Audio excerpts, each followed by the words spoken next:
आशिकान रसूल की दीनी तहरीक दावत इस्लामी की शोबा FGRF के तहत इमदादी कामों को जारी रखते हुए FGRF के इस्लामी भाइयों ने फलस्तीनी आशिकान रसूल में तकसीम के लिए खाना पकाने के बाद इसे बॉक्सेस में पैकिंग का सिलसिला किया। दावत इस्लामी की शोबा FGRF के तहत फलस्तीनी आशिकान रसूल में तकसीम के हवाले से मदनी खबरों को बताया गया। FGRF تقدم خدماتها وتقدم مساعداتها للشعب الفلسطيني المنكوب المهجر من بيوته المقصوفة إلى مراكز اللواء.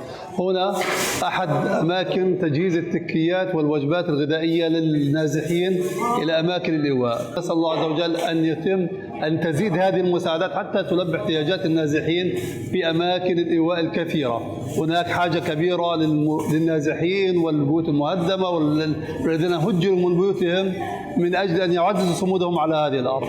ندعو الجميع إلى تقديم يد العون إلى النازحين هنا في قطاع غزة من طرود غذائية، من وجبات، من تكيات، من مساعدات طرود صحية ومن منظفات. جميع أنواع المساعدات يحتاجها هنا النازحون. मदनी चैनल के नाजरीन, आप भी अपने अतियात दावत इस्लामी के शोबे FGRF के तहत फ़लस्तीन में होने वाले इमदादी कामों के लिए पेश कीजिए और अजर व सवाब पाइए।